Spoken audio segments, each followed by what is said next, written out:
En el año 43, la aviación soviética tuvo una oportunidad real de ganar la batalla por el cielo antes de lo previsto.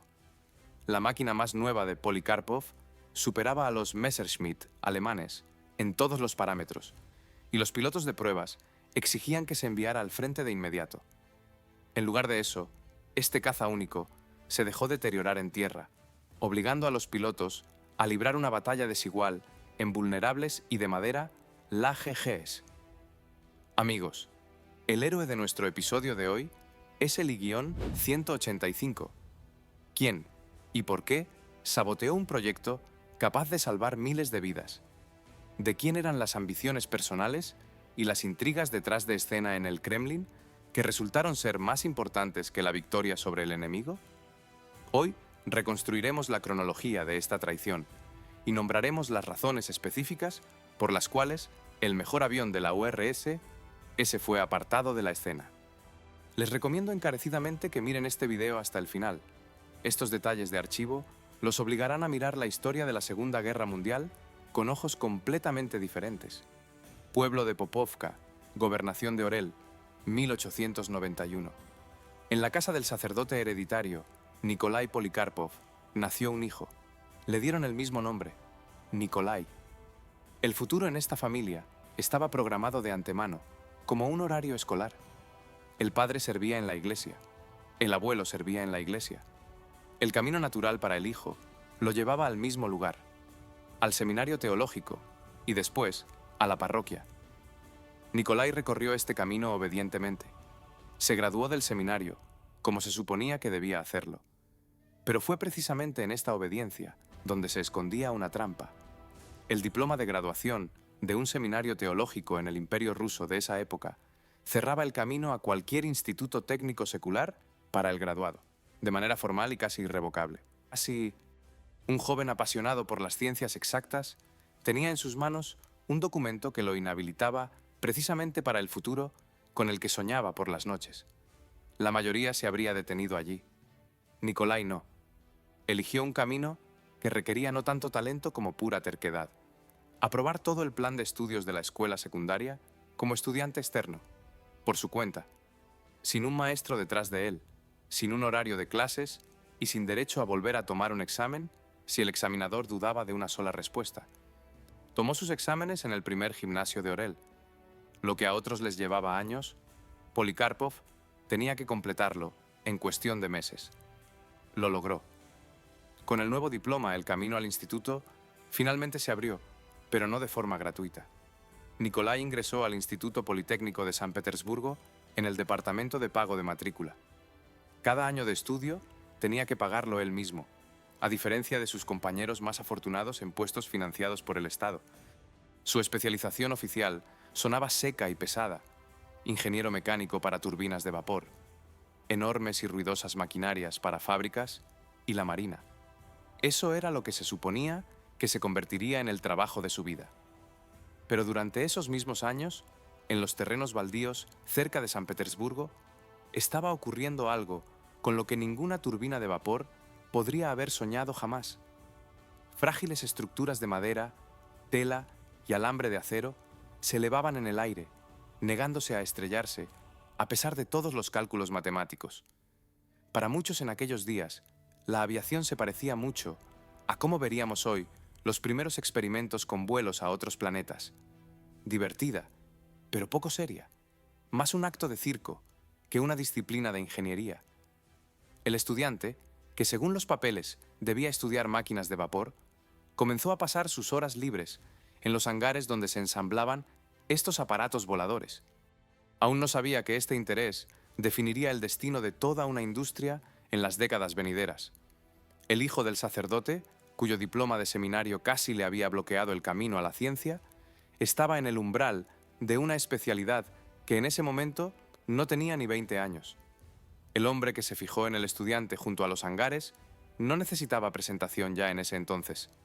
Igor Sikorsky, un diseñador cuyo nombre ya resonaba en los círculos estrechos de los aviadores, se fijó en el joven ingeniero que poseía una comprensión inesperada de los detalles prácticos para un teórico. Esto no fue un cumplido casual y pasajero. Sikorsky logró que Polikarpov fuera asignado a una empresa específica, la Sociedad por Acciones de la Fábrica de Vagones Ruso-Báltica, cuyo departamento de aviación se llamaba simplemente Aviabalt.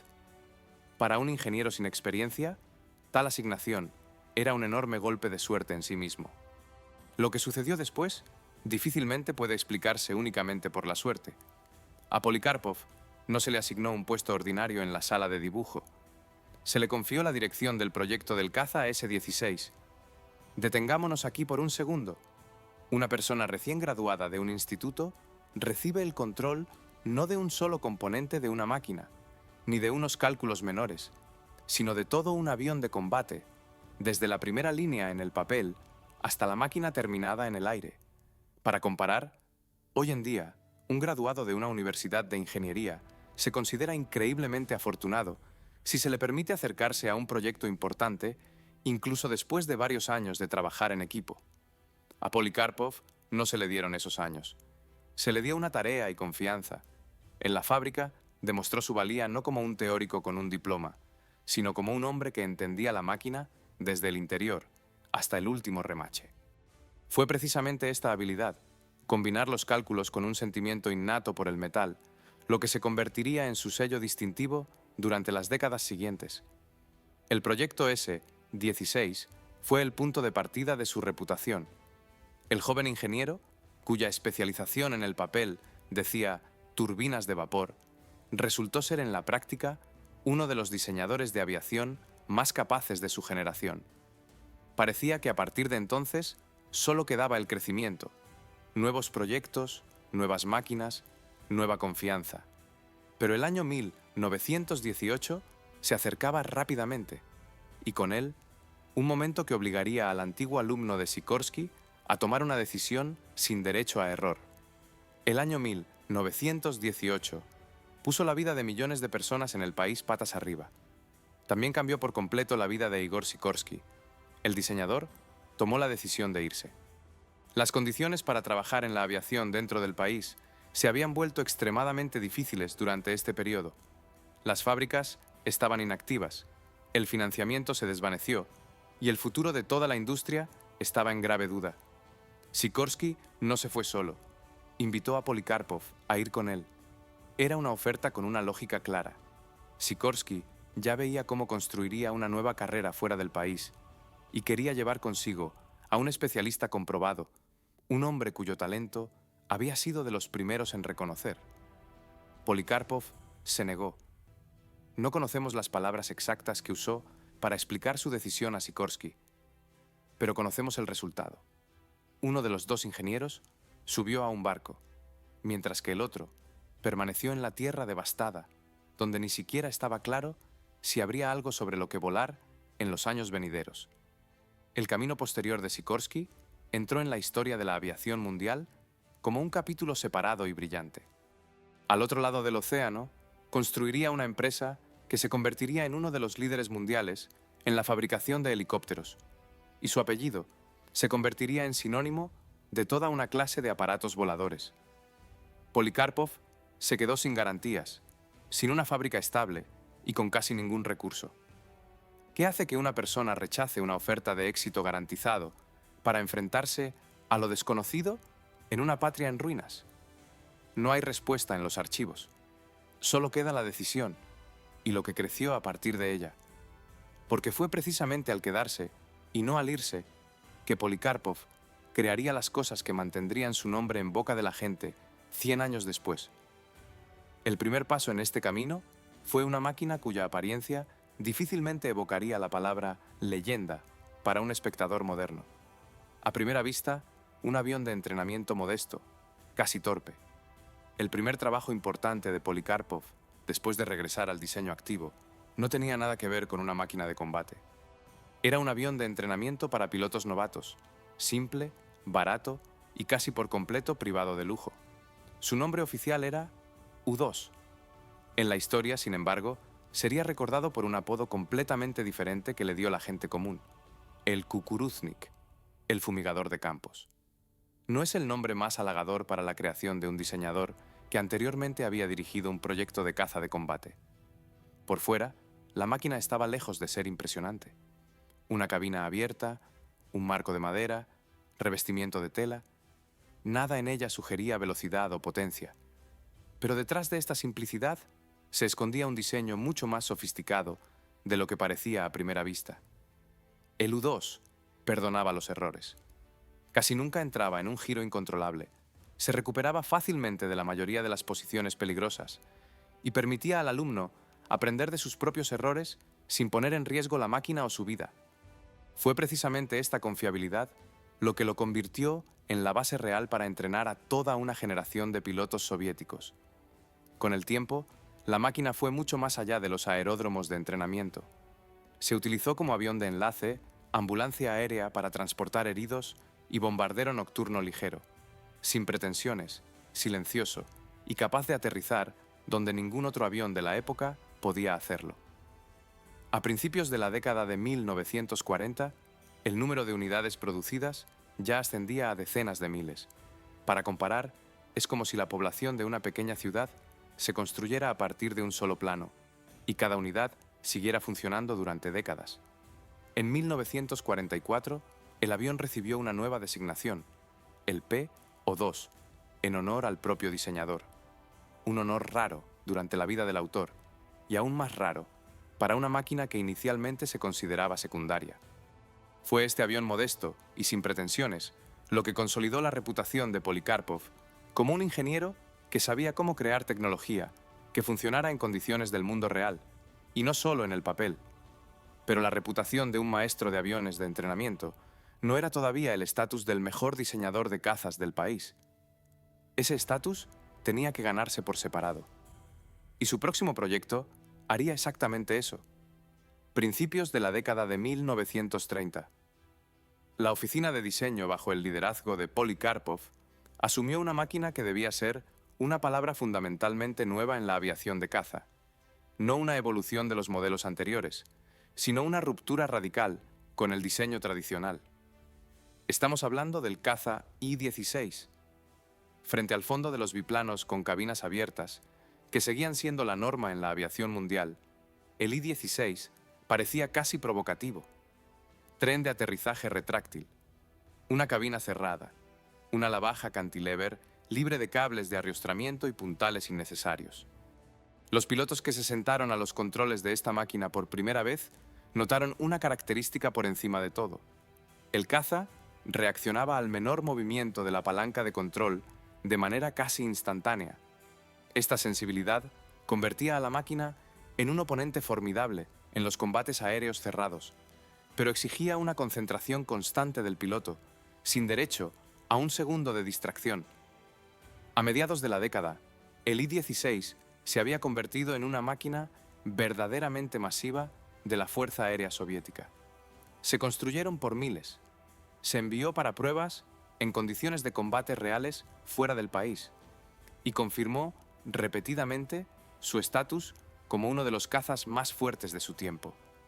Para Polikarpov, este fue el punto más alto de su carrera. De un ingeniero que alguna vez había sido transferido silenciosamente de una fábrica a otra, se transformó en un hombre cuyo nombre se pronunciaba con respeto en la cúspide de la dirección militar e industrial del país.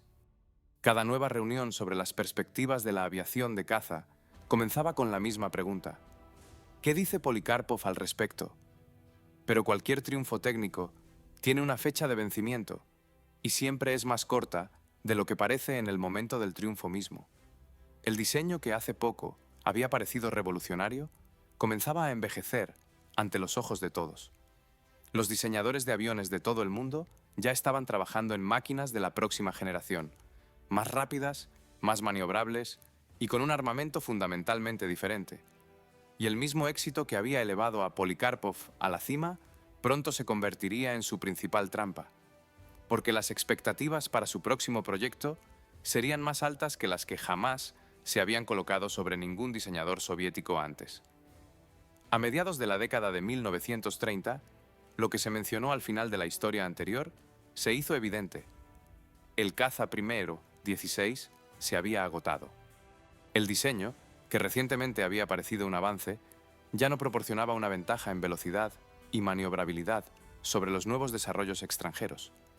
El país necesitaba un reemplazo. Y se necesitaba no después de varios años de desarrollo tranquilo, sino prácticamente de inmediato. La respuesta a esta demanda fue un nuevo proyecto, el caza INI 180. En el papel, la máquina parecía impresionante, un armamento potente capaz de superar el rendimiento de su predecesor, un nuevo motor de la familia M85, más moderno y más sensible a los ajustes del acelerador. En la suma de sus características, el I-180 se suponía que sería un paso significativo hacia adelante para toda la aviación de caza del país.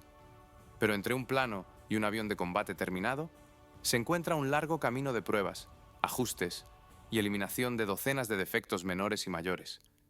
Y el tiempo para este viaje era catastróficamente corto. El motor fallaba. Los componentes individuales requerían refinamiento. La máquina, de hecho, aún no había completado el ciclo completo de controles necesarios para ser considerada realmente lista para la producción en serie, y mucho menos para las pruebas de combate que involucraban a los principales pilotos del país. Cualquier ingeniero sabe, una máquina sin refinar no es un riesgo abstracto para un informe. Es un peligro muy concreto para la persona que se sienta a los controles. Y sin embargo, se tomó la decisión de realizar un vuelo de prueba.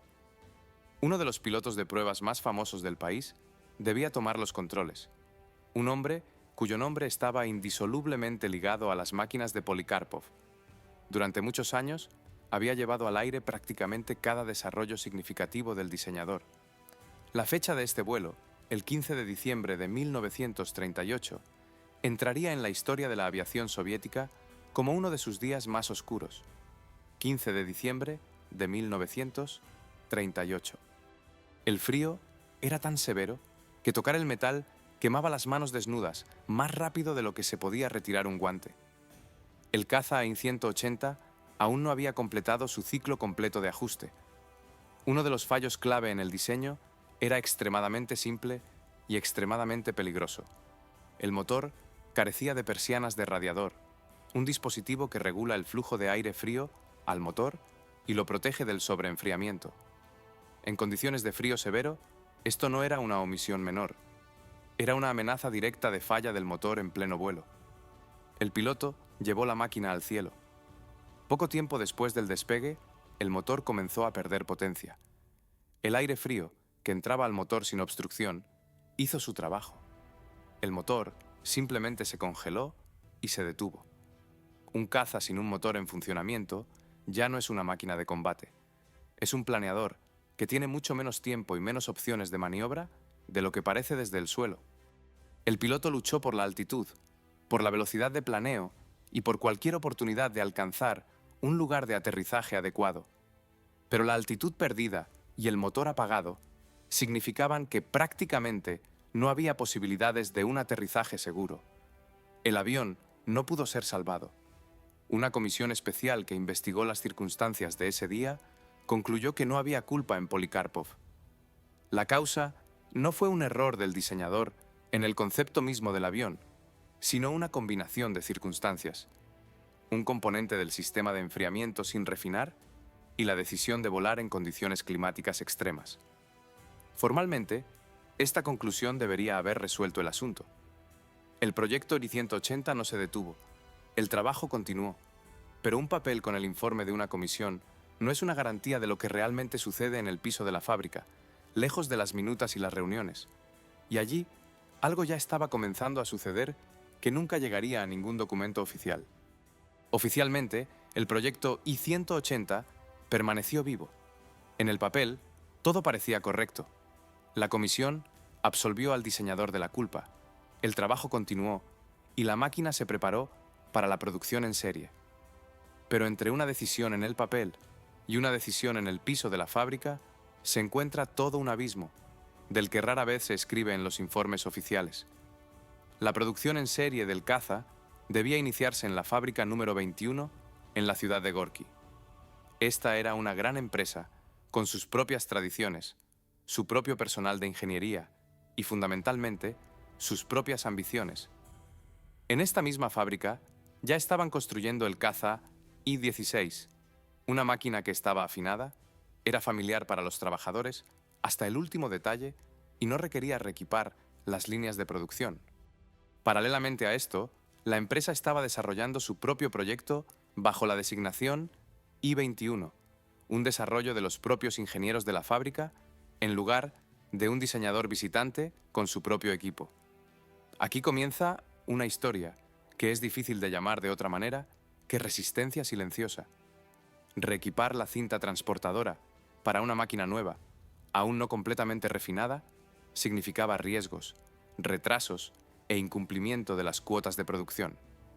Continuar con la producción del ya familiar I-16 significaba estabilidad y cifras previsibles en el informe trimestral.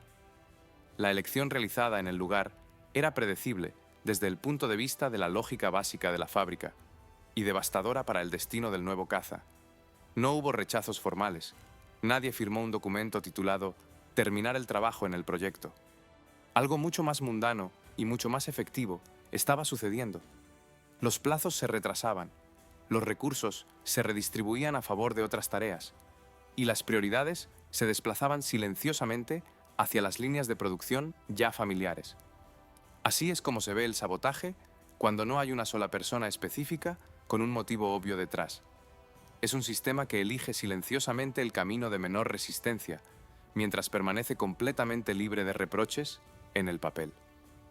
Mientras el trabajo en el I-180 continuaba en el papel, el futuro real de la aviación de caza del país se estaba decidiendo en un lugar completamente diferente, donde buscaban reemplazar la máquina que nunca tuvo la oportunidad de despegar en las cantidades necesarias.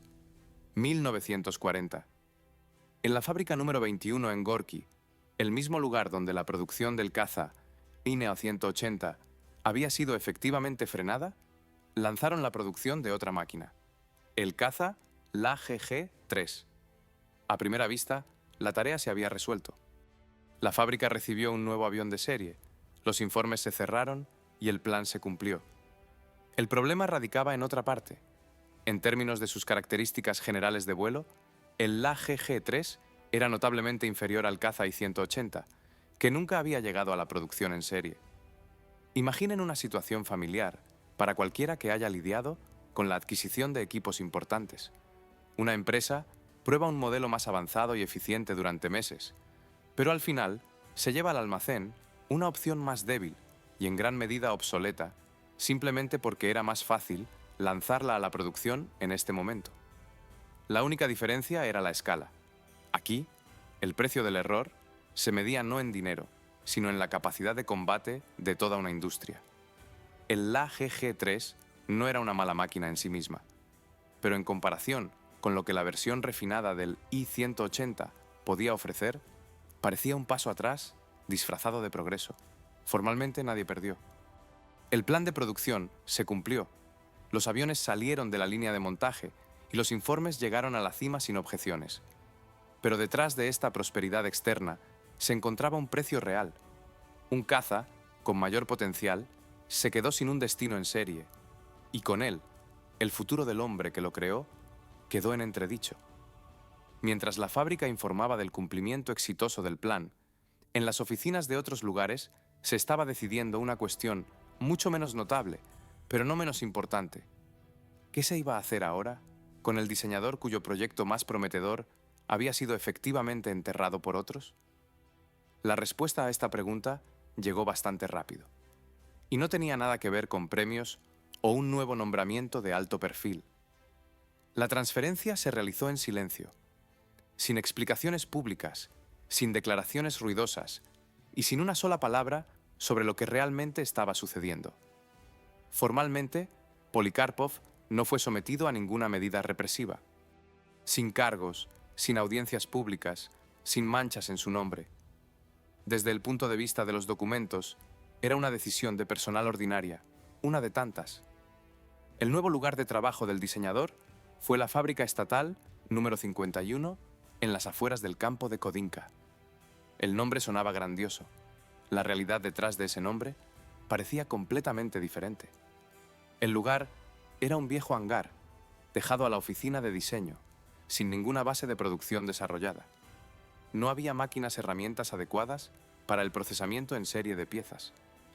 No había una cadena tecnológica establecida capaz de convertir rápidamente los planos en componentes terminados. No había nada de lo que se considera una rutina ordinaria en cualquier gran fábrica de aviones. Un equipo de talleres bien coordinado que operara como una sola unidad. Paredes frías, corrientes de aire que soplaban a través de las viejas vigas y el crujir de las tablas del suelo bajo los pies de los ingenieros que recientemente habían trabajado en una de las empresas líderes del país. El sonido que más a menudo escuchaban los trabajadores aquí no era el zumbido de las máquinas, sino el golpe de los martillos y el tintineo de las herramientas manuales donde debería haber estado funcionando la maquinaria. Para un diseñador del calibre de Polikarpov, tal nombramiento solo podía interpretarse de una manera, como una señal clara. No fuiste castigado oficialmente. Simplemente fuiste apartado a un lugar donde sería difícil hacer algo realmente significativo. Es fácil imaginar el estado de ánimo de un hombre que recientemente había determinado el camino de la aviación de caza para todo un país y que ahora se veía obligado a luchar por las condiciones de trabajo más básicas para su equipo. Y aquí surge una pregunta que vale la pena hacer directamente. ¿Cuántos diseñadores en tal situación habrían continuado trabajando al límite de sus capacidades, en lugar de resignarse al papel de un especialista silenciosamente olvidado? Polikarpov eligió la primera opción. Fue precisamente en este sitio modesto, despojado de prácticamente todos los privilegios de los que había disfrutado anteriormente, donde el diseñador comenzó a desarrollar una máquina que más tarde sería evaluada como el mejor caza por uno de los líderes de la Fuerza Aérea. El desarrollo del nuevo caza comenzó casi a pesar de las condiciones en las que se encontraba el diseñador. Sin una base de producción desarrollada, sin el antiguo personal de especialistas y sin acceso a los recursos de los que disfrutaban las oficinas de diseño más grandes del país. Y sin embargo, fue aquí, dentro de las paredes del viejo hangar, donde nació el proyecto designado I-185. Desde el principio, la máquina fue diseñada en torno a un motor específico y muy ambicioso, un motor de la familia M90, con una potencia de diseño de 2.000 caballos de fuerza. Para un caza de ese periodo, esta era una cifra impresionante, que prometía al avión excelentes datos de vuelo. Pero hay un giro importante en la historia de este motor, que debe afirmarse directamente. El motor M90 nunca se llevó a la preparación en serie a tiempo. Las pruebas del caza tuvieron que realizarse no con el motor diseñado, sino con el motor M71, más débil.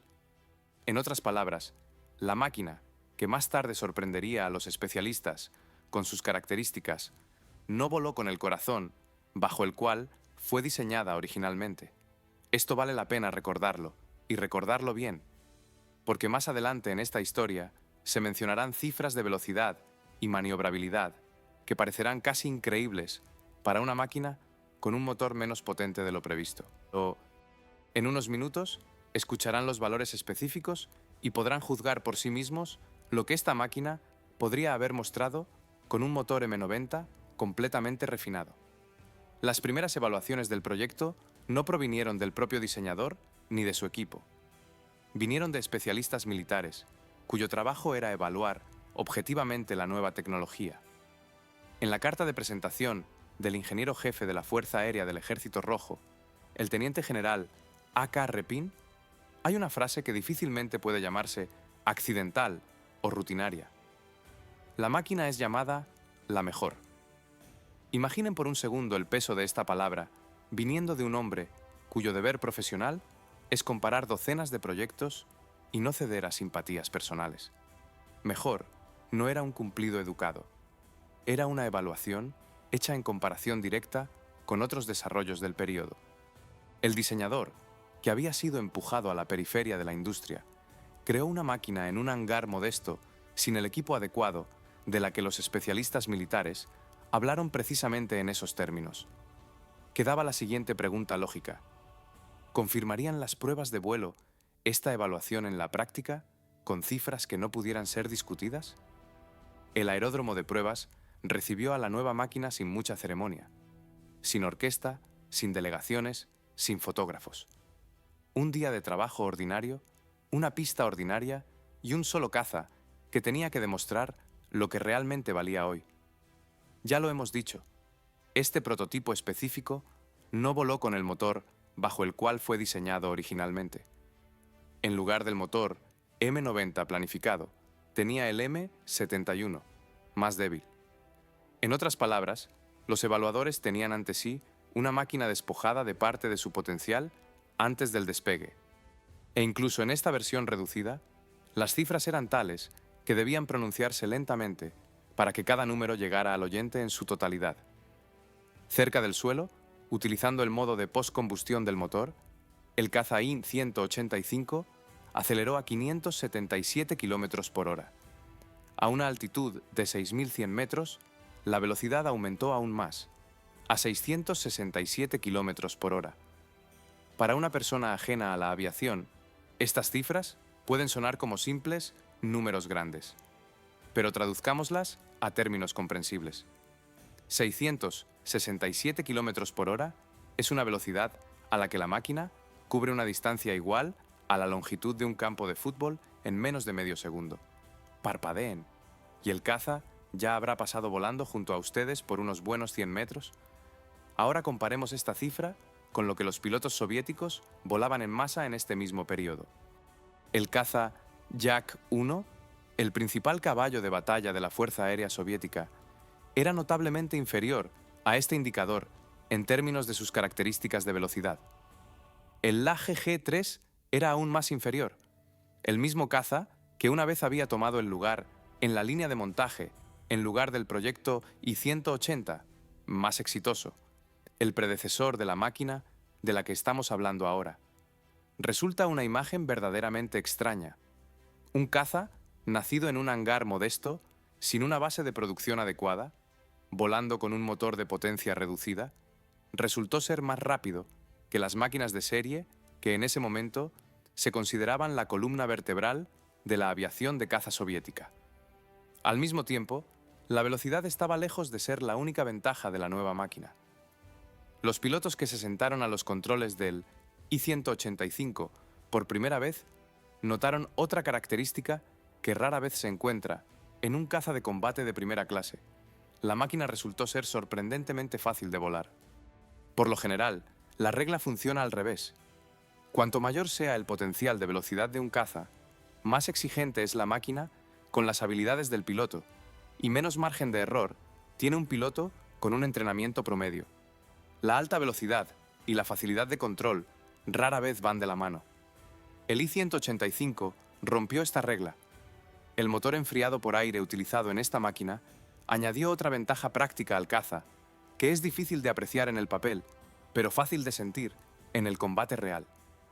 Dicho motor era más resistente a los daños, más fácil de mantener en aeródromos de campaña y no requería un complejo sistema de enfriamiento por líquido, que en otras máquinas se convertía en un punto vulnerable si se dañaba una sola tubería. Imaginen a un piloto promedio, recién transferido al frente después de un curso de entrenamiento acelerado. En una máquina exigente con controles sensibles, un piloto así simplemente no tiene capacidad de atención para las tácticas de combate. Toda la concentración se va en mantener el caza en el aire. En el I-185, este problema se eliminó casi por completo. Los controles permitían al piloto concentrarse en lo principal, en el enemigo, en la maniobra y en la posición en el combate, en lugar de domar su propia máquina. La combinación de estas cualidades, alta velocidad, características de maniobrabilidad, un motor confiable y fácil de mantener, y controles accesibles para pilotos con calificación inferior al promedio, rara vez se encuentra en una sola máquina incluso hoy en día, con todas las tecnologías de diseño modernas. Y a principios de la década de 1940, tal combinación parecía casi increíble. Y esa no fue toda la historia, porque la velocidad y la maniobrabilidad solo deciden el resultado de una batalla a la mitad. La segunda mitad depende de lo que sucede cuando dos máquinas finalmente se acercan a la distancia de un contacto de fuego real. Y aquí, el I-185 tenía una ventaja que ningún otro caza soviético de la época poseía.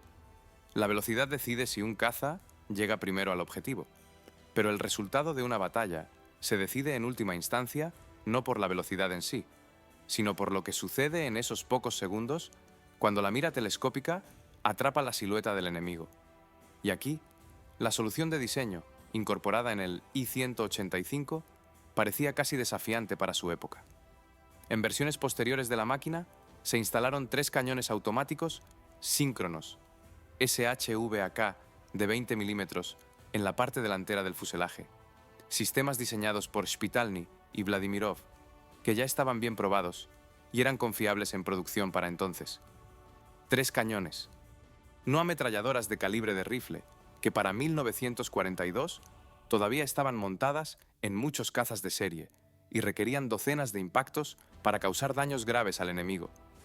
Exactamente 3 cañones de gran calibre y disparo rápido, sincronizados con la rotación de la hélice y concentrados en el morro de la máquina, donde la precisión del fuego es mayor. Para 1942, tal concentración de potencia de fuego en la aviación soviética simplemente no tenía rival. Ningún otro caza de serie en el país llevaba tal concentración de armamento.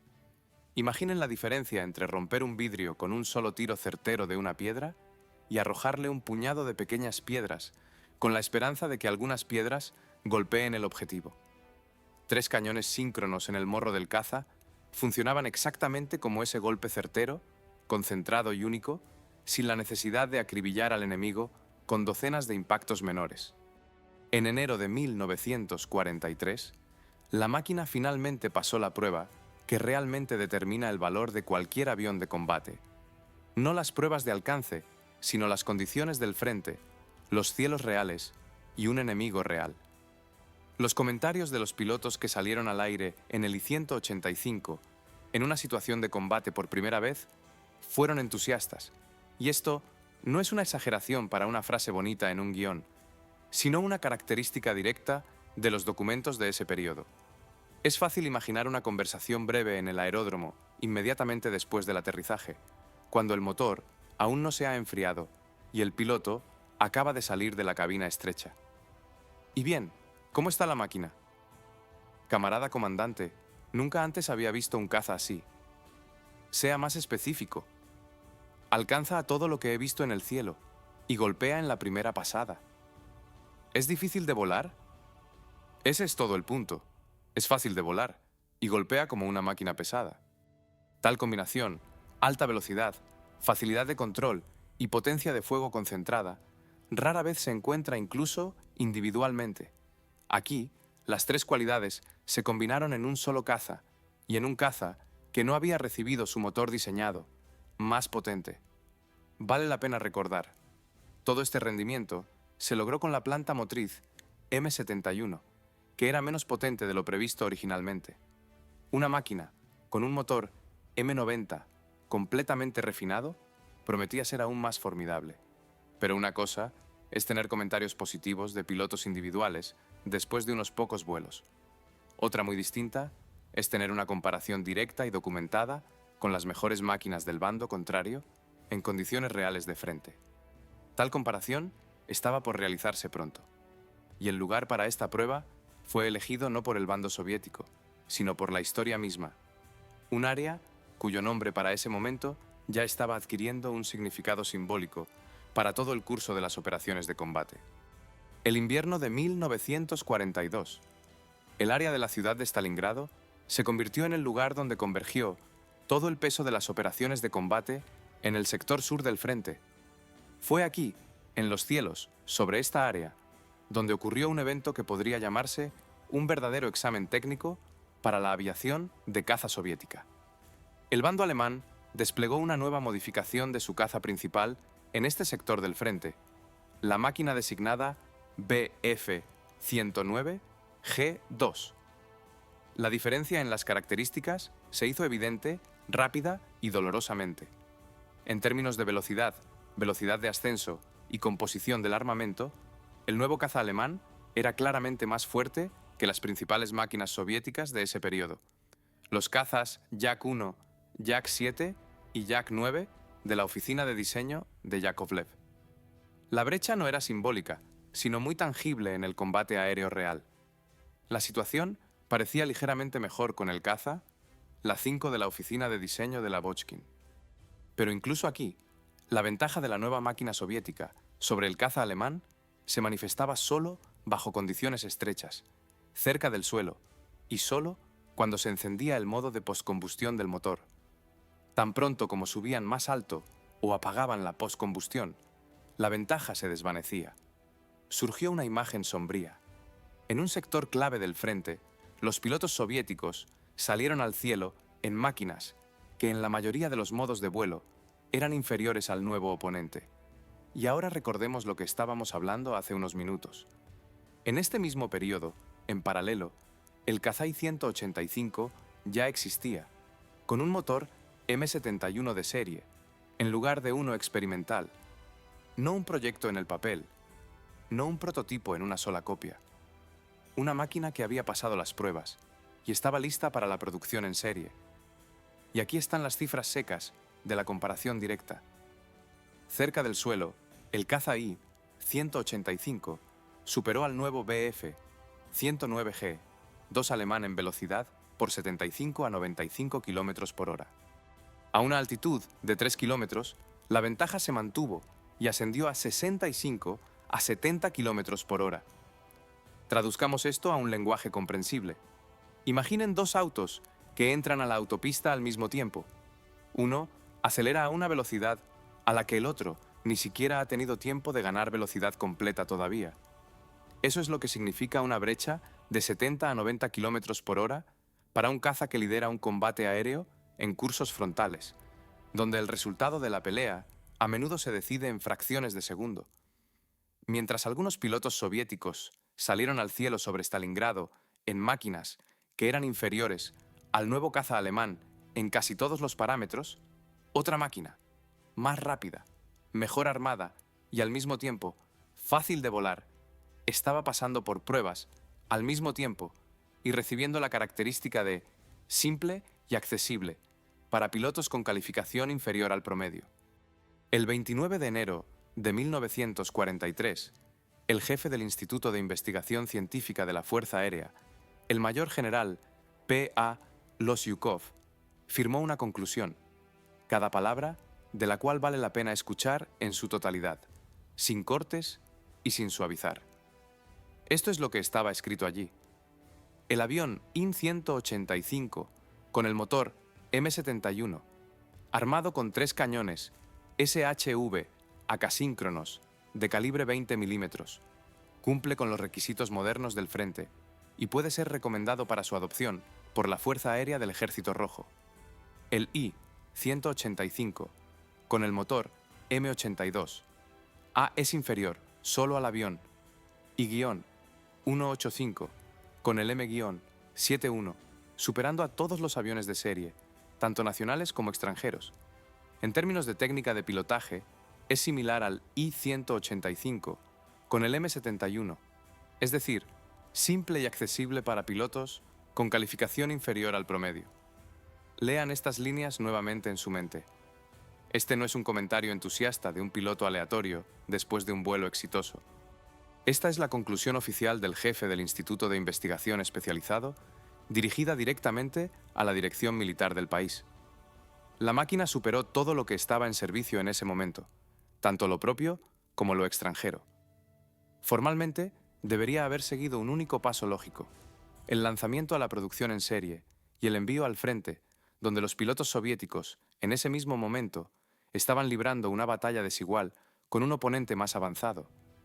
Pero sucedió algo más, y parece imposible explicar esto solo por razones técnicas. La conclusión del mayor general Losyukov aterrizó en el escritorio de la dirección militar en enero de 1943. El documento era claro, como el cristal.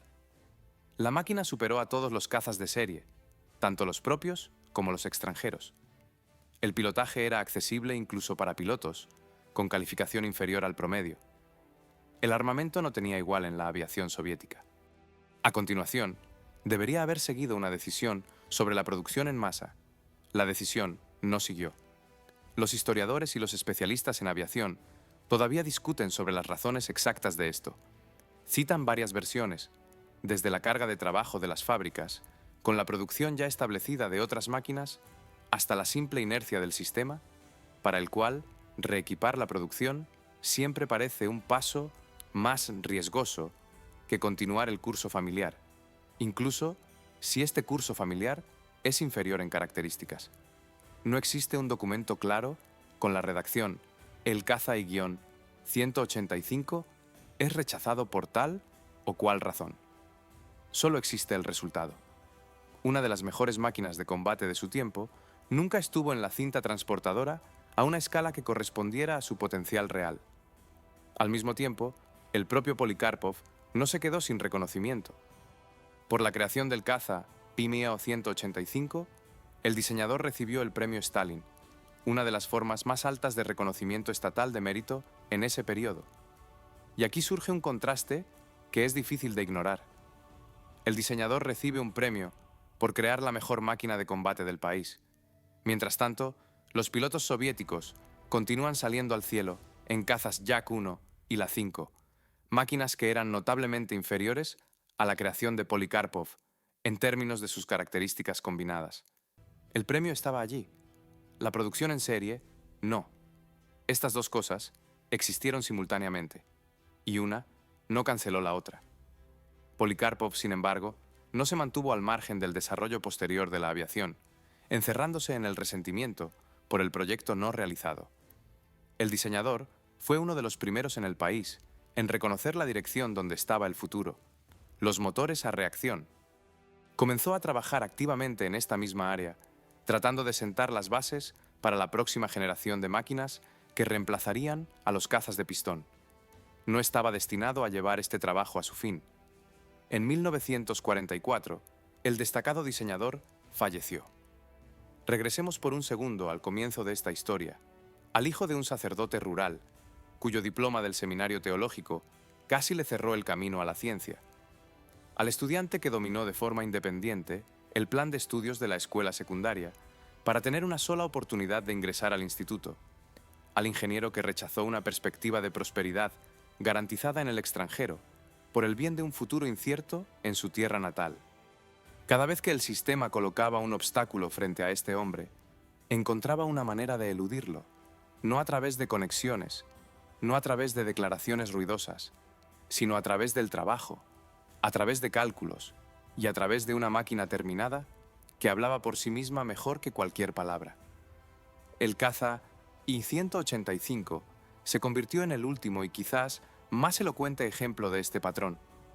La mejor máquina de su tiempo, nacida en un hangar modesto sin equipo adecuado, por un diseñador que no fue castigado formalmente, pero fue empujado a la periferia de la industria.